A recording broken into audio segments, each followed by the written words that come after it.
of Common Sense America with Eden Cornell. Yeah. And good morning, Common Sense America. I'm Eden Hill. It's Tuesday, April the 18th, and it's tax day. I hope you remembered. I know none of us want to ever talk about taxes, but today is Tuesday, April the 18th. It's a beautiful sunny day, a little cool here in Eastern North Carolina. And on the top of the hour, I just want to talk about a couple interesting things that came across my Instagram account, my Twitter account this morning. And I thought I'd just let you know, for all of my great family members and friends in the great state of Pennsylvania, did you guys know that your senator returned to Capitol Hill the other day? I believe it was yesterday. He's back in his shorts and his sweatshirt and his sneakers. And I'll tell you what, we all need to say a prayer for him, but there is something very concerning about the fact that he is now leading the great state of Pennsylvania as a junior senator. And can you guys just say, is anybody concerned out there about his mental health and the fact that he's been in the hospital for 2 months? You know, we talked about mental health yesterday on the show. That's a big deal here. It's a big deal that's happening. And the diet of mental health is all around us. And yet we have elected officials like that precious soul who got dropped off on the Capitol complex, looking a little off in his walk, and is representing a state in the United States Senate. There's got to be something wrong with that, you guys. And there's something else wrong this morning. You know, I give credit to the Sean Hannity Instagram page. And I thought, since we're going to be talking about women today and the crimes against women today in China, yes, against the Uyghur women in China, we are going to be talking with a very powerful voice this morning, Aminnisa Mukhlis. She came to me via a wonderful friend who is a publicist in New Jersey and who brings top-notch guests to this show here at Common Sense America. So I thought, let's talk about women. And let's talk to and listen to our very own Vice President of the United States, who was a woman. Yeah, she got a uterus, so do I. But she does not represent me. Here's what she's talking about today, or this is a clip from a couple days ago, but you still got a question. Hey, women out there, do you question any of this that's going on in and around you? Another point. You know, in traveling around the world, I often, in fact, almost every time when I go to a new country, I'll meet with women to talk with them about how they're doing. And I want to make another point.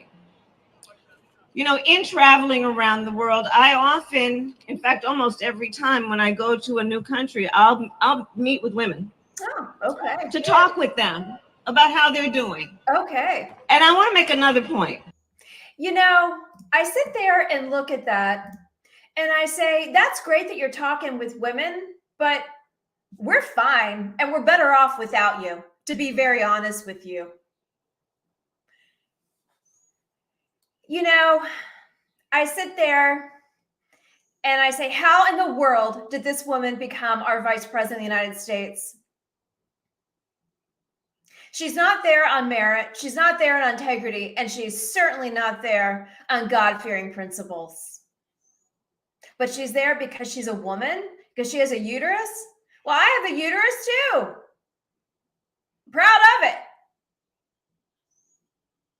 But I'm sitting here bringing my podcast to you as a woman and a child of God. Not because I have certain body parts. You guys, this is ridiculous that we have got to listen to this woman. Is this what you continue to want running our nation and talking for us around the world? I certainly don't. I certainly don't. You know, this morning we have a phenomenal guest coming to join us. She is the wife of one of our frequent guests to this show. And I want to read a little bit about her and a little bit about what she is doing. She's a really unique human. She's a human. She's a child of God. And she's fighting for women who have been abused, mutilated, destroyed in China because they didn't do X, Y, and Z. They're in re-education camps. Again, China. In case you haven't realized, China is continuing to pop up all over the place. Here in the United States of America, does it concern you? It concerns me. So let me just read you a news headline, and then we will bring our new guest over to the show this morning. I received a press release yesterday, or late last evening. The U.S. Department of Justice announced the arrest of 2 Chinese agents on Monday for operating a police station in New York City that was used to spy on dissidents. In addition, the United States Department of Justice charged 40 officers of the China Public Security Bureau, the country's natural police agency, with transnational repression schemes targeting U.S. citizens. So we are going to be talking to a brand new guest this morning. Aminnisa Mukhlis. She is the Woman and Family Director for East Turkistan National Movement. And this will be our first time having her here to the show at Common Sense America. If you all would please welcome Aminnisa. Good morning. Good morning. Thank you for having me. Welcome to Common Sense America. It's so nice to meet you. Maria has spoken very highly of you, and I have been watching you on your social channels and just really in awe of what you are doing for preventing crimes against women in China. But first, let's talk about you. Let's talk about how you are the director of the East Turkistan National Movement for Women and Family. How did you get to this point? So I was born in Kazakhstan, but I come from a pro-independence East Turkestani Uyghur family who was forced to flee East Turkestan and move into Kazakhstan into the 1916 after the Chinese invade and occupied East Turkestan. So my great uncle Yusubek Mukhlis was the leader of East Turkestan independence movement from the 1916 until his death in 2004. And I became involved with the Ethnum in the spring of 2019. And then I moved to the United States, where I could freely advocate for the rights of East Turkestani women and children. What can you talk to me about what is happening to these precious women and children in East Turkestan, and why are they being targeted?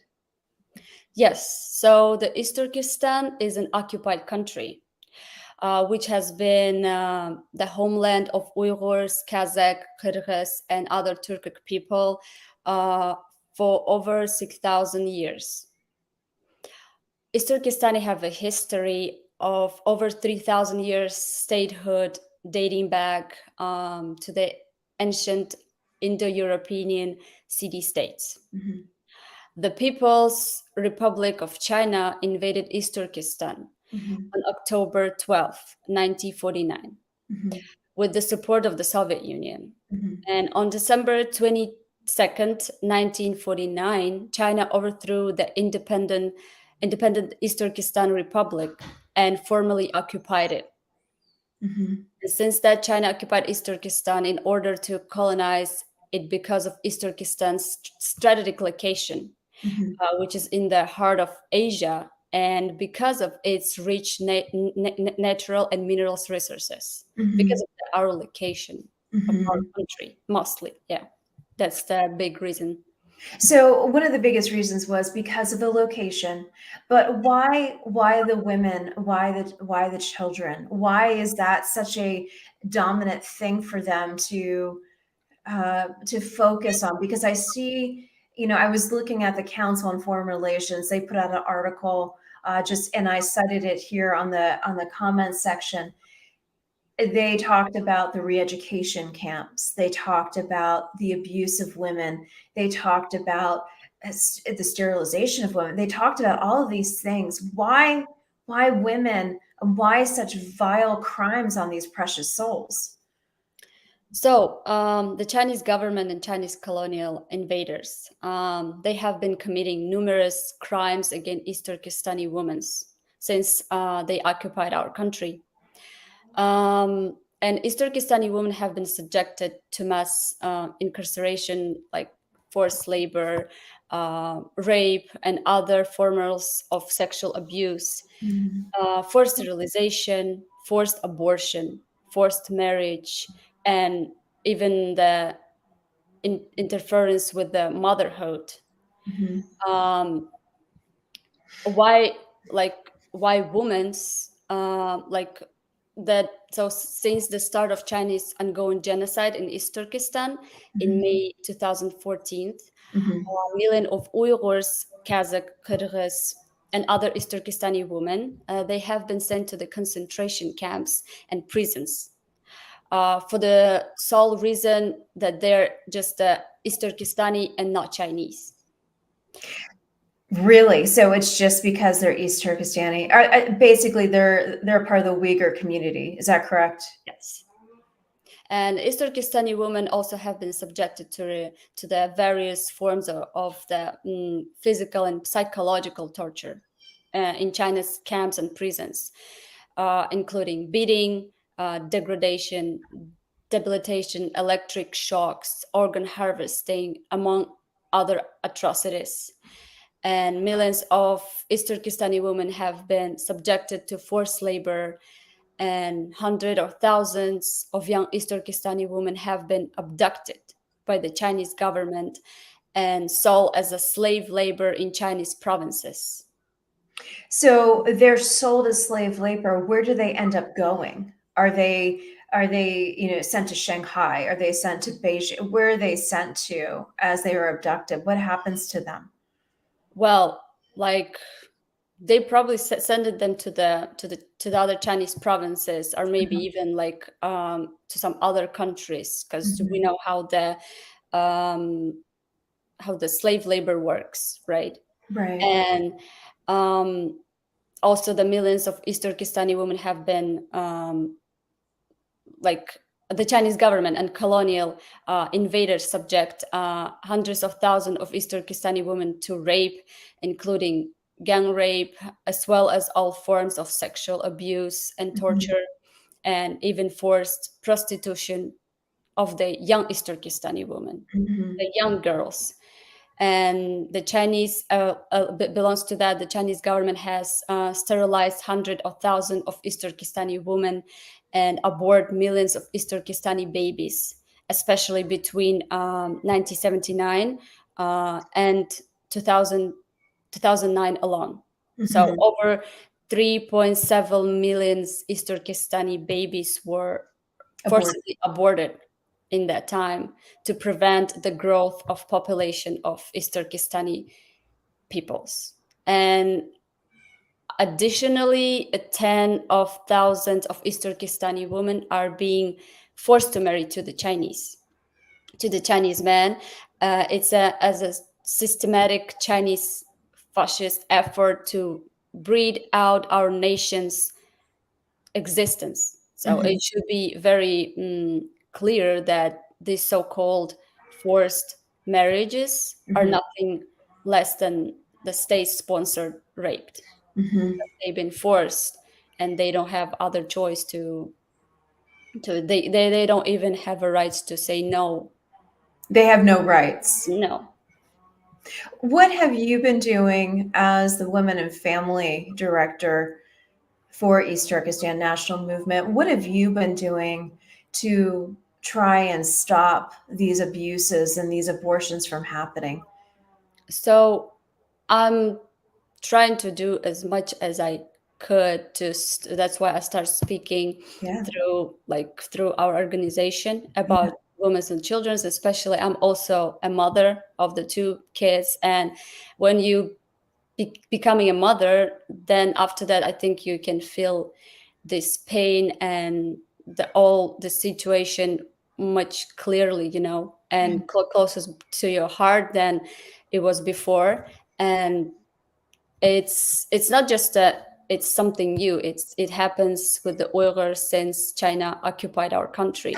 It's been over 100 years, and I'm trying to speak about more. I'm trying to get the attention from the other organizations, from the governments.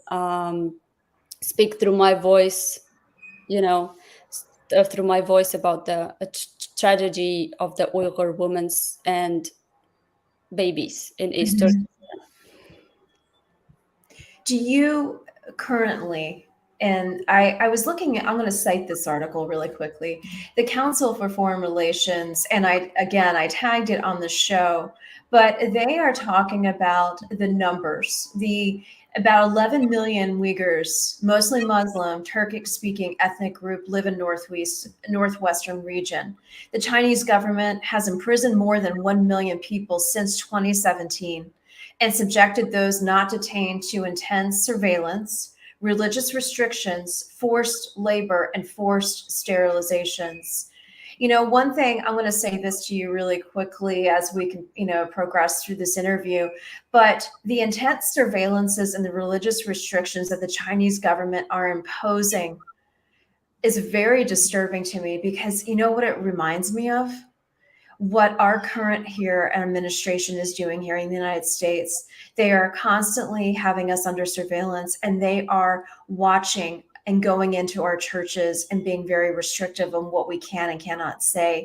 And it's coming out more and more. And that's very concerning to me, that what the Chinese government is doing, we, the United States of America, are starting to mirror in that regard. And something you said to the abortions, what was it, 3 million you said, or is that correct? And did I get that number correct? Yes, it's 3.7 million. 3.7 million abortions.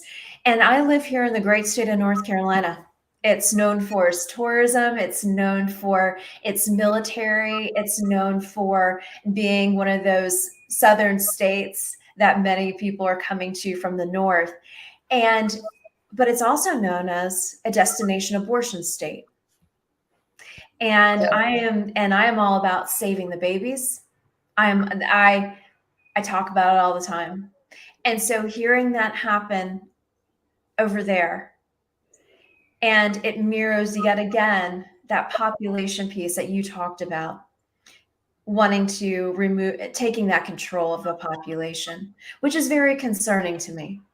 So there's three things that run parallel that the United States is continuing to do and what is happening in China. As a mother, as a woman, as a concerned citizen, as one who loves her country and wants to fight for the women and the children, what does that say to you, especially just on a personal journey of what you have been through? What does that say to you? So what it could say to me, that the mother and the woman in general, we're a very important part of every nation. Yes. Because we're raising the kids. We're carrying them for like 9 months under our heart. Yeah. Yes. And all experience, all traditions, all values are transferred from us to our children's. And if there's no woman, then there's no future. Especially, it's not also comes to the physical. It's comes to the psychological, emotion. And what are the China is doing right now with East Turkestani women in the 21st century, the age of information? You can say the public information, right? It's like pure genocide. And Right. I just probably cannot understand those who easily turn a blind eye to this or just ignore this, because the whole nation is dying. Yeah. And what is China trying to do? They're trying to wipe out the whole entire nation, who has their own land, our own history. Mm, and the most important that I want to mention, that we're fighting for to restore our independence back. And we have every right to do that, because we're not asking for something that doesn't belong to us. We're fighting for our land of our ancestors. And the Chinese is an occupant, which is guest, the guest, like who invaded into the East Turkestan and trying to prove to the world that he's the owner. And I know that there's a lot of injustice happening around the whole world. There's other like bad stuff happening, but the East Turkestani people should also be spoken more about, because we have been ignored for far too long. And I also want to mention that, like, since 2017, right? Like, people start to hear about the concentration camps and other stuff what China is doing. But in the reality, it's start happening since China occupied us. So it's been happening a lot longer. Yes. And I know about that very well, because as I mentioned before, my great uncle used to fight for that issue, which we're continuing right now. And he has a lot of facts and the documents, and I've been reading it and learn and studying it, and he has been mentioning about that even back in that time. Do you see any type of a response from the United States government for what you are doing with the East Turkestan National Movement? Do you get any type of positive, negative, any type of response? We are getting a response, obviously. Yeah. And that's why I also want to, as you ask, I also want to say that we again wanted to ask the international community and also the US government support East Turkestani case against Chinese officials at the International Criminal Court. In light of the fact that China is committing genocide, and especially committing crimes against humanity, against children and East Turkestan. And also, I want to ask and call women and children's rights organizations and activists need to break their silence, speak out against China's ongoing war against East Turkestani women and children. Because, yes. No, well, what can you give me some examples of organizations that are coming alongside of the East Turkestan National Movement to assist with this to fight the genocide? Well, this is the Etnum and also the East Turkestan government in exile. There's two which, like, I know, and why I'm also joined this organization, because they're fighting for what me and my family used to, I didn't try to speak out about that. It's to restore our independence, because it's just only one way to give to my nation back their rights and their freedom, is just to restore our independence. The only way. When you see leaders of the free world on the national stage talking about fighting for women's rights, how do you perceive that, having lived through and everything that's happening in East Turkestan? What are your thoughts on that? It really hurts me, because like it's been years since, like, again, yeah, the media shows up and there's a lot of leaked videos which shows what they're doing, and they just trying to, or like they like just trying to close their eyes on this situation. And that's why I got a, like, you can say, a little bit of break, because I became a mother. So, but I can't just sit and just not to speak out about that. Exactly.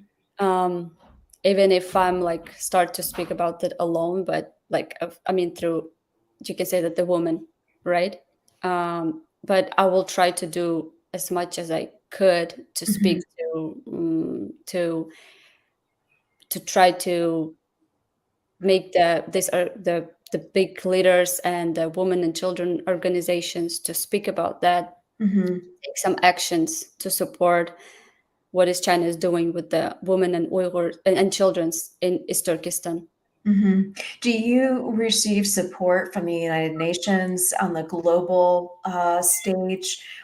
What kind of interactions have you had as you fight these crimes against women over there and the children? Have they done anything to work with you to fight this? Or are they merely just saying things, but there's really no action following the words? Well, at this moment, in my knowledge right now, no. But we're gonna continue talking and asking for them to take some actions and start to speak out about that. Yeah, I wondered about that because I've heard so many things on the world stage, on the global stage that the United Nations says that they do, but then never follow through on it, especially where they are located and what they aim to do. But it really doesn't, it only makes them try to look good and really does not help the global issues at hand. And that is, what is happening to these women and children. Yeah. Have you seen many come to the United States looking for freedom, looking for healing, looking for health, better health? Have you seen that with your role as the Women and Family Director? Yes. Mm-hmm. Yes, I do. Yes. And how has that been for you as they have been coming through? Has it been on a scale of 1 to 10? Has it been specifically just looking for physical healing, or has it been specifically them looking for homes and just finding, all types of sources and things of that nature? You asking about the here? Yes. Yes. Mm-hmm. Oh, so about this question, so let me rephrase it for you. So women who have gone through this turmoil that you may have come across, what types of things have you been able or trying to do to help them? Oh, and here in America, Yeah. about the American women, the Uyghurs. Here. Yes. Mm-hmm. So there's like the one who came like from the concentration camps and prisons. They're like victims of that. What we're doing, like we're always inviting them to our demonstration to speak about that as well.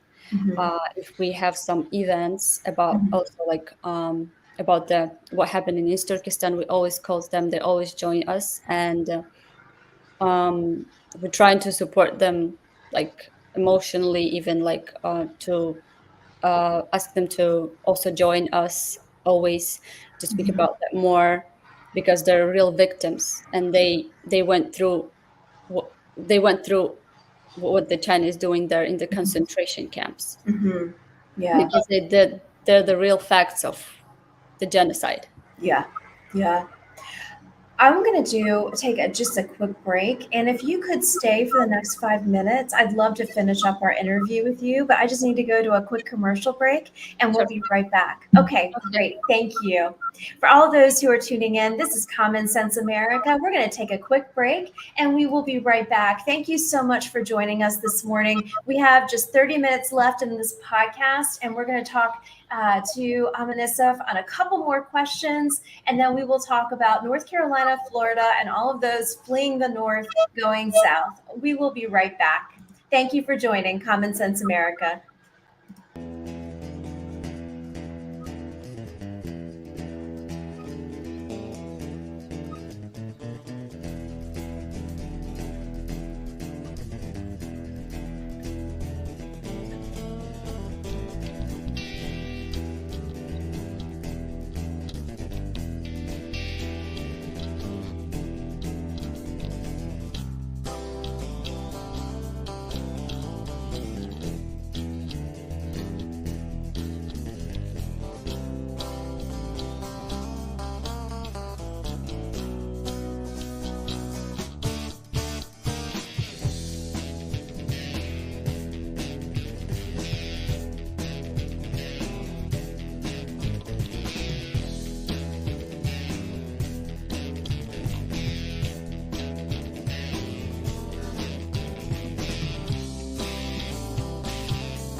And we're back here at Common Sense America. This is Eden Hill, and we are so glad to have a new featured guest here with us.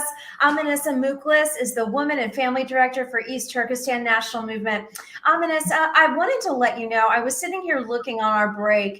There is a BBC .com article that was connected to the Council for Foreign Relations article. Now, this is dated back in 2021, but I wanted to read just a few minutes, just a few segments from it. It says their goal was to destroy everyone. The Uyghur camp detainees allege systematic rape. Women in China's re-education camps, and re-education is in quotes, for the Uyghurs have been systematically raped, sexually abused, and tortured, according to detailed new accounts obtained by the BBC. The men always wore masks, said one of the victims, even though there was no pandemic then. They wore suits, she said, not police uniforms. Sometimes after midnight, they came to the cells to select the women they would want and took them down to a corridor to a black room where there was no surveillance cameras. Several nights they took her. Perhaps this is the most unforgettable scar, she said, on her forever. She said, I don't even want these words to spill from my mouth. She was in a forced sterilization. Hearing these stories of these women, it just tears me to pieces because, you know, we are a child of God. We are a child of the Most High. And hearing these torturous pieces and victimizations and the genocide that's happening to these women and children in East Turkestan because of China wanting to carry on this authoritarian mentality to destroy and to censor and basically population control to what is happening to your East Turkestan people. As a mother and as a woman, your journey, and like you said, you took a couple years to start raising your children. How has that affected you personally? Where does it in the heartstrings? Do you have personal stories of people that you know it affected them, like this woman who was cited on the BBC article? How does that talk to you? How does that speak to you? Even that I didn't face of that genocide myself, it hurts me a lot. And not only just because of the women's and children's, but also about the men's who also in the concentration camps, forced labor in the prisons, the whole entire East Turkestani nation. Mm-hmm. And as I mentioned, that it hurts a lot because, like, we're not different than the others, Mm-hmm. you know, and we should speak about that more. And world leaders and governments and organizations, they must, I'm not like even just asking, but I'm telling that they must to speak about that. They must to take a strong actions, Mm-hmm. because this is what we will probably be asking from the God after, you know. Mm-hmm. So why we didn't do anything when they been facing the genocide? And this is right now, this is the world never again moment, you know. Yes. It's right now it's happening because the the the women, we are the primary caregivers of children's Right. again, right, in every country of the world. And like our voice, our fight, Mm-hmm. here is Turkestani woman voice need to be here as well right now, Mm-hmm. because all we know, like all of us know that if the woman free, healthy from the violence, and then their family will flourish, Right. then their kids will be happy, then even the family will be, yeah, the family will be flourish, Right. because we're like our role, not even at the nation, but at the family, we're the main role, you know that, right? Like, Yes. yeah, so, Yes. and this is what the China knows, and this is what they're doing. And also I wanted to mention that the China, they're very you can say, very carefully to their Chinese women, like they're even like telling them that they have to deliver more kids, so they do the Chinese population will grow up. But to the East Turkestani women, they just killing them psychologically and physically. I had spent a summer in China teaching English.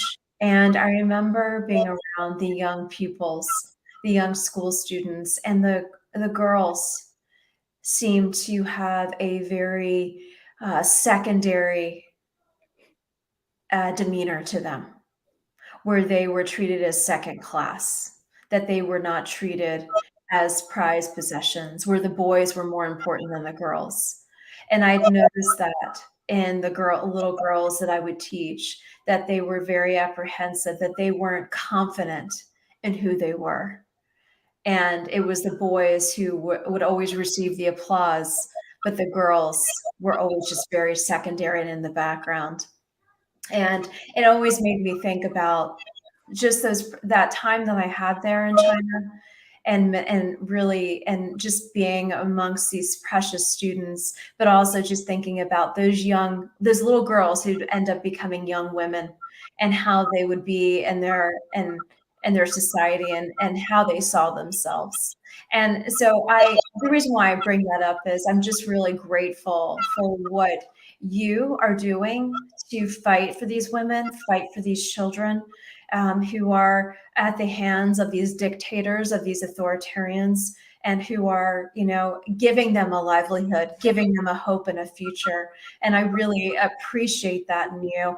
And, I'm honored to have you on this show. I know this is one of your first interviews, and also having you here at Common Sense America. Our audience is so focused on the moms, focused on the kitchen table discussions, because so much happens at that kitchen table when we're sitting around the table with our families. Such great decisions are made.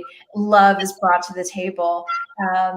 So many different discussions happen. There's so much power in the home, especially when the mother, as my mom would say, it's the mother is in charge here. And it is true. So I want to continue to hear your voice, hear your story, hear the success, and also hear about other organizations on the faith and global stage that are going to come alongside of you to fight for the lives of these unborn children, the children that are, looking for hope, and also those mamas who are, and those women that are really seeking to have freedom. So thank you. Thank you for having me on your show. Sure. Can you share with our audience where we can continue to follow you? And I know you're on Instagram, but are there any other spots that we can follow you, or any upcoming events that we should be looking for? Yeah, so our next upcoming event should be the July 5th. Okay. It's also the commemorate of one of our uprising days. You can also follow me on Twitter. I will send you the link. Yeah, that'd be great. Send me the link, and then I'm going to post your reel today, and I'll tag you in it up there, and so we can get your voice out there for what you are doing for the Uyghur women and children. So, Amannisa, I love your name. It's beautiful, absolutely beautiful.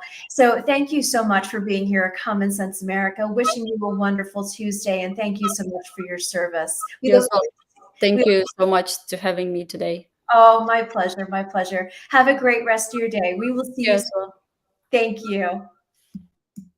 For all of those who are tuning in, this is Common Sense America, and I'm Eden Hill, and it's about 40 minutes to the hour, and we have some fun news stories, but I just want to encourage you to follow Amannisa on Instagram. You can also go to my Instagram, Facebook, LinkedIn, Twitter, Rumble and here on YouTube accounts to follow our interviews and follow any of our upcoming reels and sound bites that we've been having in the past couple days, and also Aminnisa's interview as well. If you missed any of that, she is doing great things to fight for freedom for the women and children in East Turkestan. So on that note, I also wanted to share with you, I was looking at some of the news headlines today, and if you are looking to come south for whatever reason, or if you are looking to maybe take a trip down south, but not move down south, I have some ideas for you, and I have some news stories I'd love to share with you. So I hopped over to Fox Business, and for many of you out there, I used to work at Fox Business, but I always go over there to find some of the best news stories. And one of the stories that really was intriguing to me is, the New York Post had this on the front of their page last week, and now Fox Business is carrying the story, and this just came out about 20 hours ago. Leaving New York, it says, approximately 10,000 New York residents moved out of the state in the first quarter of this year, according to Sotheby's International Realty Associate. So New York exodus to pro-business Florida is a hot trend that won't simmer down, says expert. Like I said, about 10,000 New Yorkers fled the state in 2023 for just quarter one. Thousands of Americans are going to Florida. You know what, though? They miss North Carolina on here, and here's why. Many are stopping here in North Carolina. Yes, they are. There's a lot of new homes going up. A lot of them are coming down here to Eastern North Carolina, to Greenville, to Cedar Point, to Camp Lejeune, to Jacksonville, to Topsail, to Wilmington, to the Outer Banks. So many people are coming here, and I think they need to. I'm going to message the author of that article and just say you need to add North Carolina. I know Florida is very popular, but North Carolina is just as popular. Evidently, North Carolina is really good for small businesses. Well, I'll tell you what, Florida went up them, and this is the other reason why a mass exodus is happening to Florida. Florida is now, let me see here. Where's the article? Okay, here we go. Florida is home to 4 of the 5 largest metro areas with the lowest unemployment in the United States. The Miami, Florida, and Birmingham, Alabama metro areas tied for the lowest unemployment rates in February. So if you are looking for a job, if you're looking to transition, if you are looking for a better quality of life, which is sourced in both these articles, look none other than to Miami metropolitan area, Fort Lauderdale, West Palm Beach, which tied with the preliminary unemployment rate of only 2.2% in February, also notching a 2.2 unemployment rate in Birmingham, Alabama. So I'm just saying, hey, Northerners, I know things are looking a little tough in Jersey and New York and Pennsylvania. So you may want to come down this way, stop in North Carolina, see how you like it. And then if you don't, head on to Florida, where the jobs are. So I've heard that from quite a few people. Where are the jobs? Where are the jobs? They're definitely not in the DC area. They are definitely further down here. That is for sure. I am seeing that more in the South, and I'm hearing it. I talk to my friends in Florida, and the jobs are there. And you know what? They don't have people to fill them. So, hey, if you're looking for a new life and a better quality of life for you and your family, head no further. North Carolina, Florida, Alabama, South Carolina, come. We're open. And on that note, I'm going to leave you on this. I'm going to start featuring fun towns in North Carolina for you to come visit. If you're looking for a fun summer, a little vacation to get away, if you're looking for a fun Airbnb in a quality town, kind of like Stars Hollow and Gilmore Girls, yeah, I'm dating myself, but if you're looking to get away, to have a good quality life and a fun vacation for you and your family, or for you and your friends, look none other than the town of Oriental, North Carolina. You can get there via the highway, but why not take the ferry across to the town of Oriental? They just had their annual boat show, and they are the sailing capital of North Carolina. So if you're looking for some fun adventures, fishing, fun Airbnbs, great food, a great community of musicians. The list is long. We met such wonderful friends over there. My husband and I take the ferry over. It's a fun adventure. Last Memorial Day weekend, we rented an Airbnb, met the sweetest people in the town right on the main street. It's a perfect time to get away. So, as I said, go to the town of Oriental. The link is in the banner profile in the comments section. If you're looking for a place to get away to, go to the town of Oriental. I highly recommend it.